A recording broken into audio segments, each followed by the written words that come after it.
Bueno, hola a todos. Yo de nuevo. Seguimos con la unidad 6, señalización celular, respuestas y adaptaciones endocrinas al ejercicio. Hasta ahora vimos en el primer video conceptos básicos de neuroendocrinología, principios de acción hormonal. En el segundo video vimos glándulas y tejidos endocrinos, o sea, fuimos haciendo un breve repaso de las glándulas endocrinas y, bueno, y órganos que tienen función endocrina y tejidos endocrinos. Y muy rápidamente mencionamos, a medida que íbamos comentando, o sea, nombrando las glándulas y los tejidos endocrinos y órganos con secreción endocrina, algunas de las hormonas que liberaban, y muy rápidamente mencionamos algunas de sus funciones. Entonces lo que nos queda ahora hablar es lo que sería más específico de fisiología del ejercicio, es que son las respuestas y adaptaciones hormonales al ejercicio, o sea, respuestas hormonales al ejercicio y adaptaciones hormonales al entrenamiento. Me propuse ser breve, así que espero poder cerrar endocrino con este video. Bueno, si no consigo, haré un pequeño video más, pero ya estuve reviendo un poquito el material, quitando algunas cosas para intentar no hacer demasiado tiempo de video. Entonces, bien, ejercicio físico y sistema endocrino es lo que ahora vamos a hablar. Y quería presentarles aquí al profesor Anthony Hackney.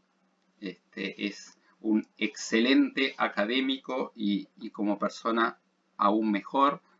Es un amigo de ya casi hace 20 años que nos conocemos, y bueno, ya ha estado varias veces ya en Uruguay, o sea, ya nos conocemos hace mucho tiempo. Recuerdo, quizás abriendo un pequeño paréntesis, capaz que no es para contar en un video, pero bueno, creo que estamos en conocidos, no es nada, es simplemente cuando lo conocí, yo había viajado para trabajar con él a Estados Unidos, estuve unos meses allí. Y viajé el 10 de septiembre, o sea, llegué a Estados Unidos el 10 de septiembre, o sea, había salido quizás el 9, ni recuerdo, de 2001, o sea, un día antes de lo que fue el atentado de las Torres Gemelas. Y lo recuerdo que el 11 fui de mañana temprano a una colega, bueno, que había conocido ahí, que a su vez casualmente era argentina, fue la que me llevó me había ido a esperar al aeropuerto, y bueno, y me llevó a presentar a Tony en su laboratorio, que quedaba en el subsuelo del edificio. Y fue a las 8 de la mañana y bueno, me presentó y bueno, me dejó con él, estuvimos en la oficina conversando un rato, y cuando salgo, o sea, me despido de él, salgo, subo la escalera, y en el hall de entrada del edificio, en el campus de la universidad, uno de los edificios del campus donde estaba ahí, veo que había un montón de gente reunida en torno a la televisión. Y bueno, y había ocurrido el primero, o sea, el primer atentado, el primer avión había chocado contra las torres. Y bueno, una conmoción enorme. Bueno, yo no entendía mucho qué es lo que estaba pasando. Bueno, ahí me di cuenta rápido. Y en eso que estábamos, bueno, con la demás gente mirando ahí, se choca,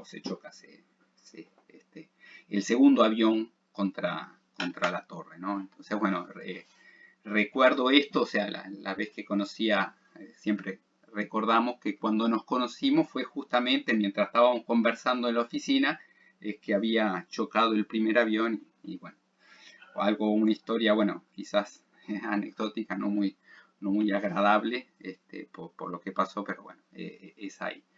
Y bien, es Anthony Hackney, el profesor Hackney, su especialidad a lo que se ha especializado es en sistema endocrino y ejercicio. Bueno, y ahí son algunos de los libros publicados por él, y bueno, y tiene un montón de artículos, en su gran mayoría, o sea, en ese momento era director del Laboratorio de Fisiología del Ejercicio de la Universidad de Carolina del Norte, Chapel Hill, una universidad muy buena y hermoso el campus de la universidad.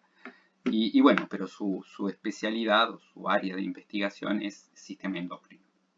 Bien, cierro el paréntesis, espero no haberlos aburrido con el comentario. Bien, ¿cómo cambian las hormonas en respuesta al ejercicio? O sea, las posibilidades, o primero antes de eso decir, bueno, lo que vamos a ver, como habíamos mencionado, primero, ¿cómo cambian? Bueno, durante el ejercicio, lo que sería la respuesta aguda, durante o inmediatamente después, digamos en la recuperación, o sea, los efectos agudos durante una sesión de entrenamiento, y ahí podemos dividir o diferenciar qué pasa en ejercicio máximo y qué pasa en ejercicio submáximo. Entonces, bueno, la respuesta hormonal al ejercicio. Y lo otro es la adaptación o el efecto crónico a través del entrenamiento. Y ahí también podemos distinguir qué pasa en reposo, si hay alteración en los valores basales de las hormonas luego de un periodo de entrenamiento, y qué pasa durante el ejercicio. Y ahí a su vez el ejercicio podemos hablar qué pasa en ejercicio submáximo y qué pasa en ejercicio máximo, y eventualmente también qué pasa luego del ejercicio, digamos en la recuperación. Entonces estas son las cosas que cuando vemos efectos y adaptaciones hormonales al ejercicio y al entrenamiento. Entonces arrancamos por ejercicio agudo, o sea, una sesión de ejercicio. ¿Y cómo responden las hormonas al ejercicio físico? Bueno, no hay muchas posibilidades. Algunas aumentan, otras disminuyen y otras no se modifican. O sea, una gran mayoría, como vamos a ver ahora, o por lo menos vamos a escoger las que más cambian, y la mayoría de estas aumentan. Y ahora vamos a mostrar algunas. Otras disminuyen y otras no se modifican sustancialmente con el ejercicio. Y obviamente la respuesta dependerá del ejercicio, o sea, de la dosis o de la carga del ejercicio. El tipo o modo, el tipo no es lo mismo, no sé, trotar que levantar pesas, o un partido de fútbol que una maratón, o sea, el tipo o modo de ejercicio, la intensidad del ejercicio, el volumen o duración del ejercicio, no es lo mismo, no sé, salir a correr una cierta intensidad 10 minutos que correr la maratón, o sea, la duración, y la frecuencia del ejercicio también. O sea, todas estas, lo que es la carga del ejercicio afecta la respuesta hormonal. Entonces ahí es un esquemita donde muestra varias hormonas. Acá sería en lo que sería la columna o los gráficos de la izquierda, es durante, como dice ahí, respuesta hormonal al ejercicio físico incremental y prolongado. O sea, en este caso, lo que serían las gráficas del lado izquierdo, sería un ejercicio con aumento progresivo de la intensidad, el típico que mencionamos, o sea, correr una cinta, ir aumentando la intensidad, o en un ciclo ergómetro ir aumentando progresivamente la intensidad, y vemos qué es lo que pasa con, bueno, la epinefrina, norepinefrina, o sea, adrenalina, noradrenalina, cortisol, insulina, glucagón, simplemente algunos ejemplos. Y bueno, en general acá vemos que están aumentando. En el caso de las catecolaminas, adrenalina y noradrenalina, tienen un comportamiento muy similar a lo que es la curva de lactato, o sea, tiene un aumento exponencial. Incluso se pueden distinguir umbrales, así como están el umbral o los umbrales de lactato, se pueden hablar de umbrales de catecolaminas que tienen relación también a lo que son los umbrales de lactato. O sea, están relacionados, no hay una cuestión de uno lleva al otro, pero hay vínculos por distintos factores que, bueno, no me voy a desviar ahora. En cambio acá, si vemos, la única de estas que está disminuyendo es la insulina. Ahora vamos a mencionar algo más. Entonces, en este caso, todas estas son las dichas hormonas a veces reguladoras o contrarreguladoras de la insulina, ¿no? Pero reguladoras de las que ayudan a mantener los niveles de glucosa en sangre, etc. Aumentan, o sea, la epinefrina, norepinefrina, el cortisol, el glucagón, que habría que agregar la hormona de crecimiento, la tiroide, las hormonas tiroideas, etc. Pero todas ellas aumentan a excepción de la insulina, que disminuye. Y bueno, y esto a la derecha sería similar con la duración del ejercicio. Y también vemos que aumentan. La manera que aumentan y el grado en que aumentan los niveles es diferente con un ejercicio de aumento progresivo de intensidad que con un ejercicio prolongado tipo, digamos, la maratón. Pero en sí van aumentando todas ellas. Entre otras cosas, estas hormonas facilitan la energía, o sea, la disponibilidad de glucosa, ácidos grasos, etc. Entonces, van aumentando a medida, en este caso, que aumenta la duración del ejercicio. Y de nuevo, vemos que la insulina también va disminuyendo. Entonces, como resumen, y quizás sea bastante fácil para acordarse, es esto de acá, a excepción de la insulina que baja, tanto en un ejercicio con aumento progresivo de la intensidad como en un ejercicio prolongado, la insulina baja en ambos casos. Las demás, todas estas, que son las hormonas o sea, tienen un efecto contrario a la insulina, todas las demás estas aumentan, o sea, las catecolaminas, adrenalina y noradrenalina, hormona de crecimiento, cortisol, glucagón. Aquí es otra hormona, en este caso otras dos hormonas, perdón, la aldosterona y la hormona antidiurética, que estas dos hormonas por distintos mecanismos, los mecanismos son distintos, pero ayudan a la reabsorción de agua en los riñones, o sea, en vez de perder agua que iría para la orina para ser excretada, reabsorben. Algunas de ellas, o sea, los mecanismos son diferentes, algunos agregando unas proteínas en los ductos distales, o sea, la parte final, ahí donde se va del riñón, donde va pasando, digamos, el líquido, el plasma, el agua a ser excretada por los riñones. La reabsorción de agua está por determinados canales, proteínas que permiten el ingreso al agua. Otro es a través de la retención o reabsorción de sodio, y con la retención o reabsorción de sodio, o sea, retención de sodio, el agua se reabsorbe. Los mecanismos son distintos, pero las dos ayudan a retener agua, a no deshidratarse, ¿no? La aldosterona es todo el sistema S-renina, angiotensina, aldosterona, o sea, hay otras hormonas, la renina secretada por el riñón, que habíamos mencionado en uno o dos videos atrás. Y bueno, los mecanismos son diferentes, pero estas son hormonas que ayudan a retener el agua, no deshidratarse, y bueno, aumentan durante el ejercicio, tanto cuando va aumentando la intensidad, como particularmente cuando aumenta también la duración, porque estamos perdiendo cada vez más agua. Entonces, bueno, ejemplos por ahí. ¿Por qué el ejercicio físico produce esos cambios en el sistema endocrino? Bueno, resumidamente sería, bueno, ayudan algunas de ellas en la producción de energía, disponibilidad de sustratos energéticos, realizan ajustes cardiovasculares a nivel del corazón, ayudan que, por ejemplo, el corazón lata más rápido, piensen en las catecolaminas, o aumenta la fuerza de contracción, o sea, aumenta el volumen sistólico. La termorregulación e hidratación, este caso, por ejemplo, las hormonas del agua, que mencionamos recién, bueno, las reactividades al estrés, en el caso ahí las hormonas del estrés, más serían las catecolaminas y el cortisol, que están vinculados ahí, o sea, todos estos cambios durante el ejercicio ayudan a esos producción de energía, ajustes cardiovasculares, etcétera, que permiten la realización del ejercicio. Entonces, bueno, como dice ahí, esos cambios permiten al organismo realizar los ajustes fisiológicos que impone el ejercicio físico. Ejemplo, el control hormonal de la movilización de sustratos durante el ejercicio.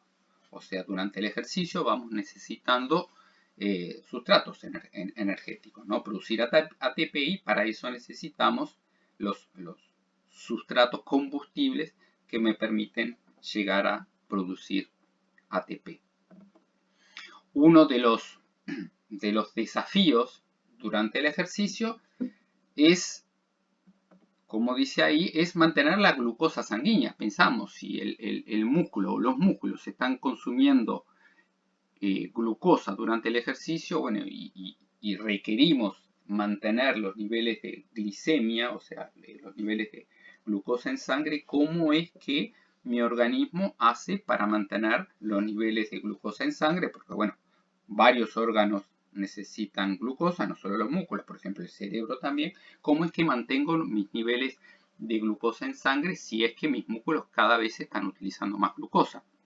Entonces, bueno, hay varios mecanismos que hacen esto o que permiten esto, y las hormonas tienen un papel muy importante. Ahí, por ejemplo, hormonas que participan, ahora las voy a mencionar después, a hormonas que posibilitan, o sea, movilizan la glucosa de las reservas de glucógeno hepático. Entonces está el glucógeno almacenado en el hígado, y hay hormonas que ayudan a la glucogenólisis, al rompimiento de esa glucosa, de ese glucógeno, y que se libera y va para la sangre. Entonces ayudan a mantener la glucosa sanguínea. Bueno, varias hormonas consiguen eso.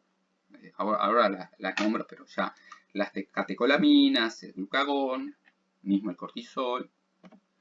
Movilización de ácidos grasos de los tejidos adiposos para, de alguna forma, para reservar la glucosa en plasma. Acá también varias, pero el cortisol tiene un papel muy importante aquí. O sea, hace la movilización de ácidos grasos del tejido adiposo, y eso, al utilizar más ácidos grasos, de alguna manera reservamos, gastamos menos, utilizamos menos glucosa. Eso ayuda a que la glucosa en plasma se mantenga. Síntesis de nueva glucosa en el hígado, lo que es la gluconeogenia o gluconeogénesis o neoglucogénesis, a partir de aminoácidos, lactato y glicerol. También hormonas ayudan a estos procesos. Y también hay reducción de la entrada de la glucosa a las células, obligando, llevando o favoreciendo la mayor utilización de ácidos grasos como fuente de energía. O sea, ahorro glucosa y utilizo más, o al revés, utilizo más ácidos grasos, entonces puedo ahorrar glucosa. Acá es el cortisol, la principal hormona que ayuda a esto. Entonces, bueno, el control hormonal de la glucosa en plasma, ahí podemos distinguir una acción rápida y una acción más permisiva o acción lenta. Entonces, las primeras hormonas que responden durante los primeros minutos del ejercicio, obviamente cuanto más intenso más responde, pero durante los primeros minutos del ejercicio, imaginemos si salimos a trotar tipo maratón, las principales que aumentan son adrenalina y noradrenalina, y disminuye, ahí capaz que lo tendría que haber puesto, pero ya lo había mencionado, que la insulina disminuye.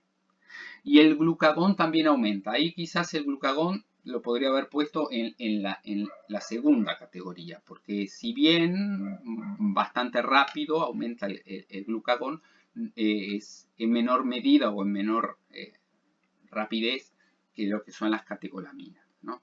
Entonces, bueno, adrenalina y noradrenalina, catecolaminas aumenta, insulina disminuye. Bueno, el glucagón tiene una acción bastante rápida, aunque no tan rápida como las catecolaminas.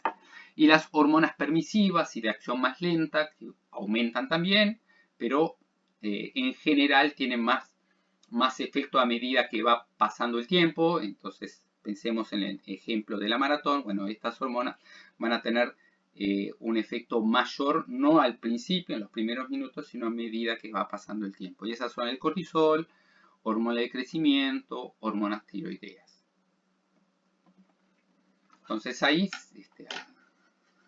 para el ejemplo, o sea, estoy mencionando estas que coloqué recién, en el caso de las catecolaminas, la adrenalina y noradrenalina, o epinefrina, norepinefrina, tiene varios efectos. Uno de ellos en el páncreas disminuye la secreción de insulina en el páncreas, eso hacen o producen las catecolaminas, y al mismo tiempo aumenta la liberación del páncreas de glucagón.